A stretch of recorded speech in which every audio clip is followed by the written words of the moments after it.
Mateo capítulo 5 versos 21 al 24. Nuestro tema de hoy, la palabra del Señor se titula hoy, adorar es amar. Diga conmigo, adorar es amar. Y es que nosotros no podemos decir que queremos adorar a Dios si no amamos a nuestros enemigos. No podemos decir que amamos a Dios, que no lo vemos, si no amamos a nuestro prójimo que tenemos frente a nosotros. Dice Mateo capítulo 5 versos 21 al 24: oísteis que fue dicho a los antiguos: no matarás, y cualquiera que matare será culpable de juicio. Pero yo les digo que cualquiera que se enoje contra su hermano será culpable ¿de qué? De juicio. Ahora, la palabra amar tiene un significado muy amplio. Por eso dice aquí: pero yo les digo que cualquiera que se enoje contra su hermano será culpable de juicio. Y cualquiera que diga necio a su hermano será culpable ante el concilio. Y cualquiera que le diga fatuo quedará expuesto al infierno de fuego. Ojo. Por tanto, si traes tu ofrenda al altar y allí te acuerdas de que tu hermano tiene algo contra ti, deja allí tu ofrenda delante del altar y anda y reconcíliate primero con tu hermano, y entonces ven y presenta tu ofrenda. La palabra necio viene del hebreo, se hace una transliteración, es decir, se pasa al idioma arameo y es reká, que era una exclamación de gran desprecio que usaban los judíos en tiempos de Cristo. La palabra necio era la expresión de mayor desprecio. Y el Señor dice: ninguno llame necio a su hermano. ¿Qué quiere decir? Ninguno desprecie a su hermano. Es cierto que muchos de nosotros despreciamos a los demás por su condición étnica, por su apariencia, a veces porque es muy pecador, y decimos: ese pecador no me llega ni a los talones. El Señor dice: ninguno diga necio, ninguno diga reká, ninguno desprecie a su hermano. Y también dice: ninguno diga fatuo, del griego liparó. El significado bíblico de fatuo se refiere a una persona que es falto de razón o de entendimiento. No sé si ustedes algún día han tenido que tratar con personas necias, faltas de entendimiento. Hoy no vinieron, claro, ¿verdad? Y entonces dice que estas personas que también a veces son muy vanidosas y dentro de ese orgullo pueden resultar incluso ridículas. Ese es el significado de una persona fatua, una persona difícil de entenderse con ella y que además es muy vanidosa, y esa vanidad incluso le hace verse ridícula. Esta palabra aparece en varios pasajes y explica cómo es difícil tratar a algunas personas que son fatuas. Su necedad las hace no poder salirse de sus ideas equivocadas y tener un trato difícil. Oh Dios, yo siempre he dicho que ser pastor no es difícil. Lo difícil es tratar con las personas. Ser pastor cualquiera puede, pero no cualquiera puede tratar con las personas fatuas. Pero el Señor dice que no les despreciemos. El significado bíblico de la palabra fatuo está relacionado con las personas o con los actos de las personas que son difíciles de entender. ¿Le ha pasado que a veces usted trata con personas con las que es difícil y dices: no entiendo a esta persona? Bueno, no me entiendo ni a mí mismo. Ahí está la clave, ¿verdad? Entonces, cuando el Señor está diciéndole a los discípulos que no se hable de esa manera, lo que está diciendo es que no despreciemos a nadie. Ahora, la palabra hermano no se refiere a tu hermano en la fe o tu hermano en la carne. La palabra hermano aquí se aplica a todos los que te rodean. Dijéramos: nadie desprecia a su prójimo. ¿Alguien dice amén? Ahora, no dice que no le digas necio o fatuo. Lo que quiere decir en concreto es que no desprecies a ninguna persona, ni la humilles descalificándole y diciéndole: es un tonto, no entiende, ya no le voy a decir nada. No, el Señor no quiere eso. El Señor no quiere que nadie se pierda. El Señor no quiere que nadie sea desechado. La palabra del Señor dice que Dios no hace acepción de personas. Amén. Ahora, en la mañana veíamos una enseñanza donde aprendemos que si la persona tiene algo en contra tuya, no que tú tengas algo en contra de ella, sino si tú tienes algo en contra de la persona, dice la palabra que si traes tu ofrenda, dejes tu ofrenda en el altar, no te la lleves porque te la vas a gastar. Y vayas, pidas perdón. Y en la mañana escuchábamos una enseñanza acerca de que no esperes que alguien te pida perdón, tú ve y pídele perdón. Por gracia, así como el Señor Jesucristo nos perdonó nuestros pecados, dice el apóstol Pablo, dice perdonándose unos a otros, así como el Señor Jesucristo nos ha perdonado a todos nosotros. ¿Alguien dice amén? No sé si el Señor te ha perdonado a ti, pero a mí sí. Y entonces cada día que pasa aprendemos más de la palabra del Señor. No podemos adorar al Señor con libertad si tenemos rencor contra alguna persona o alguna persona nos tiene atados por alguna situación que tal vez incluso no es atribuible a ti. A lo mejor tú no has hecho nada, pero alguien de pronto cambió contigo y tú dices, qué raro, ya no me habla como antes. Qué extraño, como que algo pasó y te quedas en el algo pasó, ¿verdad? Y la palabra del Señor nos está diciendo, el Señor habla a los discípulos y a los que les escuchaban y le dice, por tanto, si traes tu ofrenda al altar y allí te acuerdas de que tu hermano tiene algo contra ti, ojo, tu hermano tiene algo contra ti. Si tú tienes algo contra tu hermano, pues ya te estás tardando, ¿verdad? Ve y habla y dile, mira, ¿te acuerdas los 3,000 pesos que te presté, hermano? Sí, pues no se me ha olvidado. Estoy esperando que me pagues, pero te perdono porque te has tardado. A lo mejor, ¿qué pensaban? Te perdono el dinero en él, que pague. Pues, llévale un chocolate, aunque sea ahí del Oxxo, y dije, toma chocolate, paga lo que debes. Y ponte en paz. Ponte en paz. No sé, es un ejemplo porque como estos ejemplos hay muchos, ¿verdad? Ahora, deja tu ofrenda delante del altar y anda, reconcíliate primero con tu hermano y entonces ven y presenta tu ofrenda. ¿Qué quiere decir esto? Que si no estamos en paz, si no amamos a las personas que tienen algo en contra nuestra, difícilmente podremos venir a adorar a Dios. ¿Qué significa la ofrenda? La ofrenda significa un acto de adoración. Diga, mi ofrenda es un acto de adoración. Pero el Señor dice, yo no quiero que vengas y me adores con tu ofrenda nada más. Yo quiero que vengas y en paz ames a tu prójimo como a ti mismo, ames a tu hermano, y si hay algo que te estorba para venirme a adorar, primero ve, ponte a cuentas con él y entonces regresa y ofrece tu ofrenda. ¿Por qué? Porque entonces nuestra ofrenda será recibida con olor fragante delante del Señor. ¿Alguien dice amén? No consideres a tu hermano indigno o le digas no te entiendo, o lo humilles y lo desprecies y digas, oh Dios, si fuera inteligente la cosa sería diferente. A veces cuando uno trabaja en ciertos niveles, uno dice, ¿por qué la gente no puede entender las cosas más sencillas? Y un día alguien me dijo, bueno, mira, si esta persona fuera inteligente no estaría trabajando en este lugar. Y es cierto, pero no estamos hablando que eso sea un motivo para que tú le puedas despreciar. Ahora, le explico.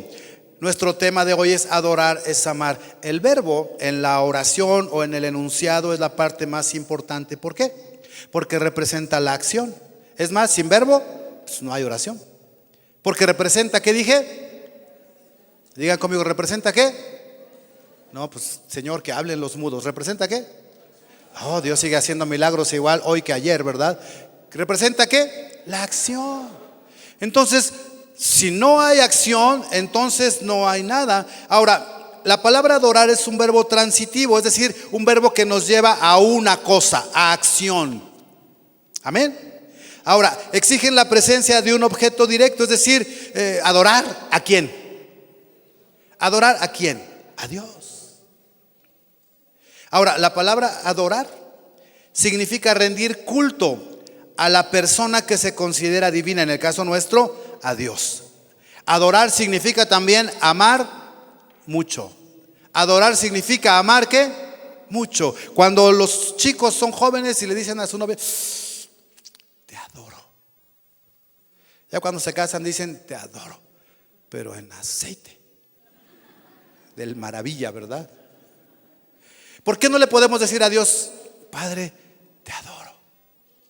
Muchas veces porque nuestra conciencia nos acusa, nos ata. Hay cosas ocultas que nosotros no podemos decir. Ahora, el origen de la palabra adoración viene del hebreo shahá. Fíjate bien que significa adorar, postrarse, bajarse, inclinarse.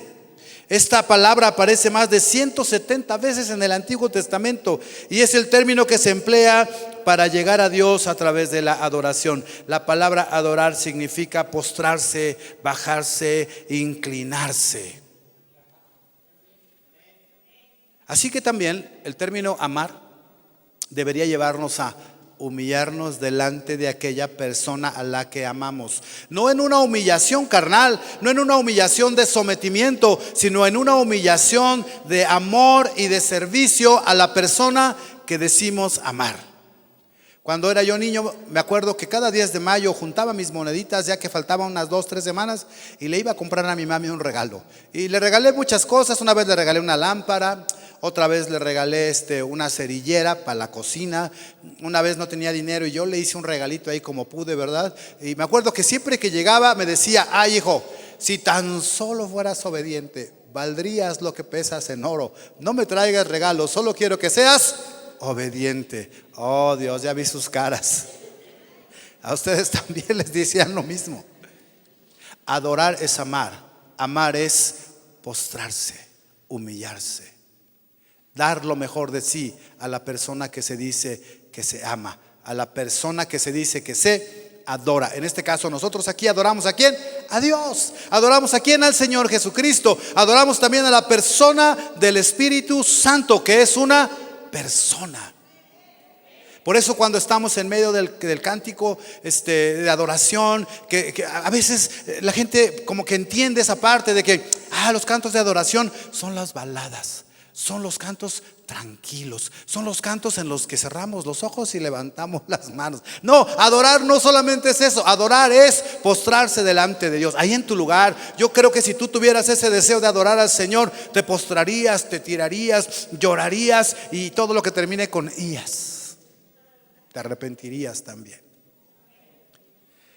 El Señor quiere esta mañana que tú y yo aprendamos a adorarle de la manera íntegra. Que le adoremos con un corazón sano, un corazón limpio. Bienaventurados los de limpio corazón, porque ellos verán a Dios. Un corazón contaminado, un corazón así con malicia, es un corazón que no puede, no lo digo yo, la palabra de Dios lo dice, no puede adorar a Dios. Sí puede cantar, sí puede venir a la reunión, sí puede levantar sus manos, sí puede cantar, pero ¿sabes qué? No puede adorar a Dios. Si no puede decir amén, diga: ay, nanita. Primera de Juan capítulo 4:20 dice: y si alguno dice yo amo a Dios y aborrece a su hermano, es mentiroso. ¿Ya ven? Pues el que no ama a su hermano, a quien ha visto, ¿cómo puede amar a Dios a quien no ha visto? Esto es una cosa que nos desnuda, hermanos. ¿Cómo puedes decir que amas a Dios que no lo ves? Si no puedes amar a tu hermano con el que vives. ¿Y quién es mi hermano, Señor? Tu marido es uno de ellos. ¿Y quién es mi hermano, Señor? Tu prójimo es tu hermano. Ahora bien, no estoy hablando en un sentido de que no es mi hermano porque no tiene la misma religión que yo. Es tu hermano porque también fue creado por Dios. Si bien no todos somos hijos de Dios, sino que a los que le recibieron les dio el poder de ser llamados hijos de Dios. Es verdad que ellos pueden llegar a ser tu hermano en la fe, si tu amor es suficiente para impactar sus vidas y ellos puedan ver que tu religión, si es aquí le quieren llamar, que tu relación con Dios da un fruto, y ese fruto es el amor. Si decimos que amamos a Dios, ¿por qué no amamos a nuestros hermanos? Es pregunta. Dígale que está a su lado: ahí te hablan.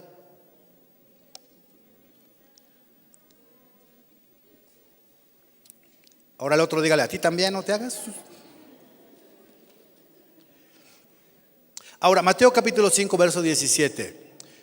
El Señor Jesucristo está hablando, y fíjense bien, para los que de alguna manera hemos sido educados quizá en una religión Dice, no piensen que he venido para abrogar la ley o los profetas. No he venido para abrogar, sino para cumplir.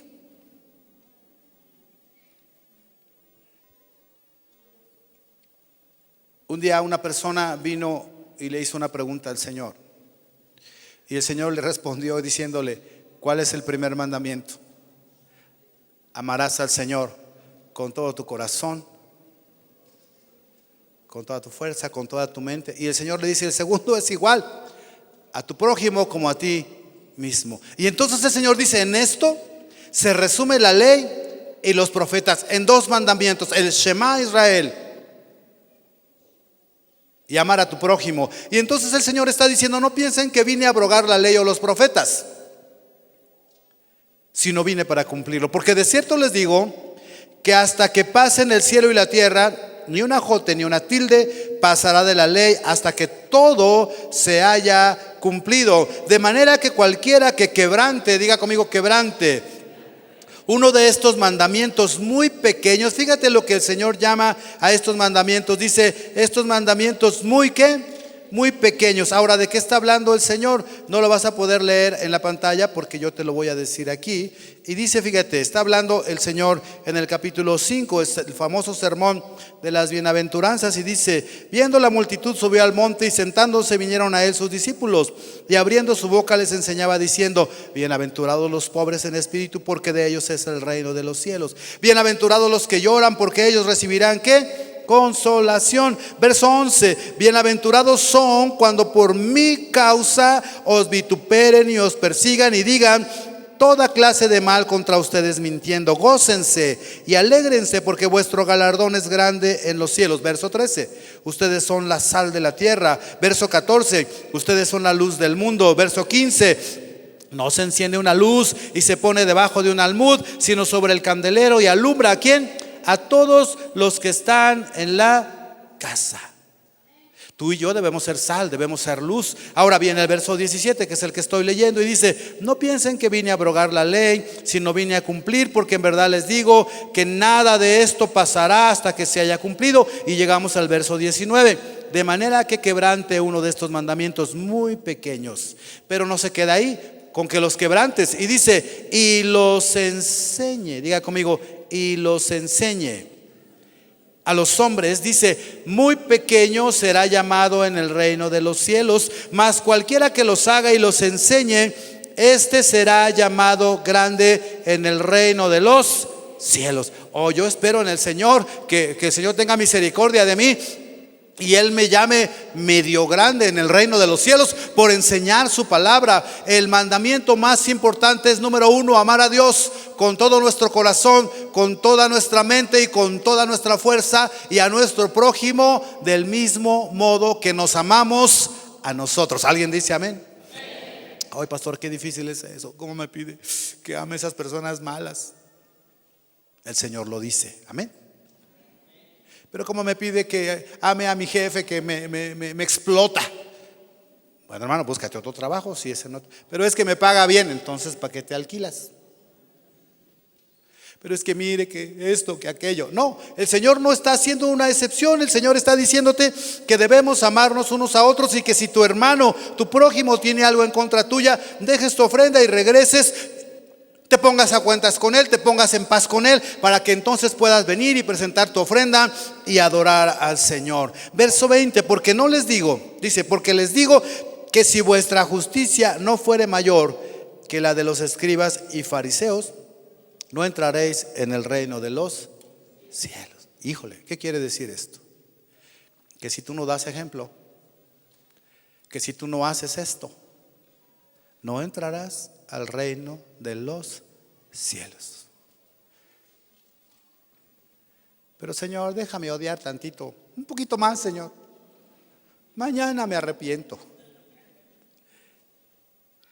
Oiga, yo, bendito sea el Señor, que muchas personas me odian por causa del Señor, gloria a Dios, me bendicen. Es difícil, muy difícil, tener que pedir perdón por algo que tú no has hecho.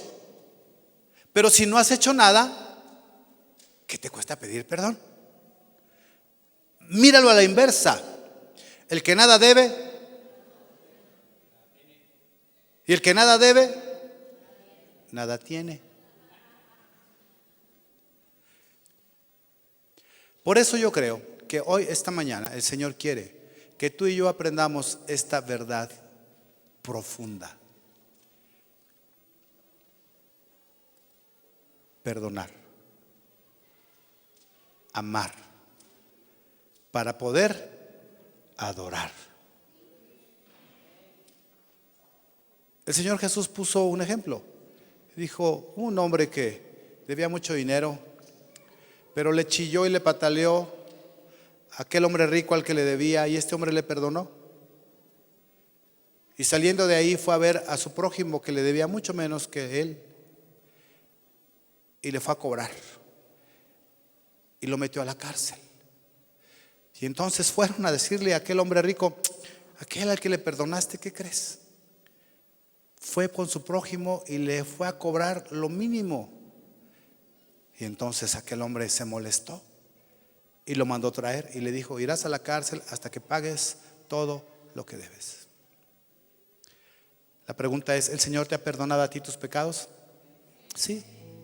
¿Todos? Sí. ¿Qué está esperando el Señor de ti? Que hagas lo mismo. Si en este momento hay alguien que tú sabes que tiene algo en contra tuya, con razón o sin razón, perdónalo. ¿No vas a poder adorar al Señor? Bueno, ni los tacos de barbacoa te van a quedar ricos hoy, porque ahora ya sabes la verdad. Ahora ya sabes la verdad. No te engañes. En esta iglesia tenemos que predicar la palabra de verdad. No te engañes creyendo que guardando rencor contra los demás, contra tu prójimo, traes tu ofrenda al altar y cumples con el Señor religiosamente, podrás entrar en el reino de los cielos. El Señor dice, no, ninguno va a entrar. Una persona que llegó acá a la congregación me decía, mi mamá siempre me trató mal, siempre me maldijo, siempre me ha rechazado. Y yo le dije, ve y pídele perdón. No, pero es que ella es la que tú ve y pídele perdón, dile, mamá, perdóname. Si acaso yo te hice algo, perdóname. Le digo, pronto va a pasar algo que te dará la oportunidad de hablar con tu mamá, porque no se veían. Y no pasaron más que una semana y me habla su esposa y me dice, pastor, la mamá de mi esposo está muy grave en el hospital. Y me dice él que qué hace. Dígale que la vaya a visitar y que le pida perdón. Y ahí va aquel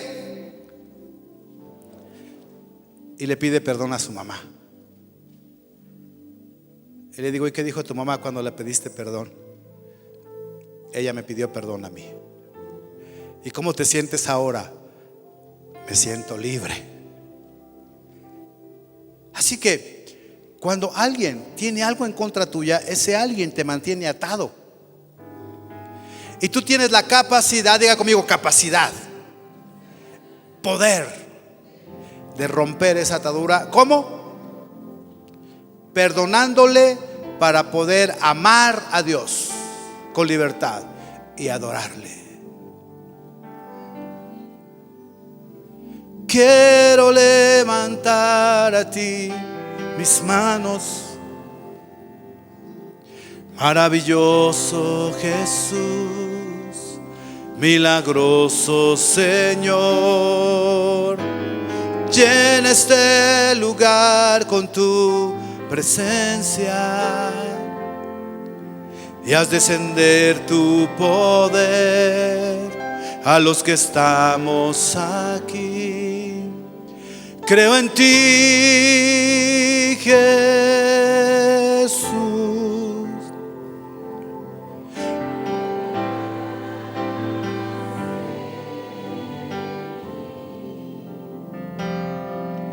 Creo en ti, Jesús,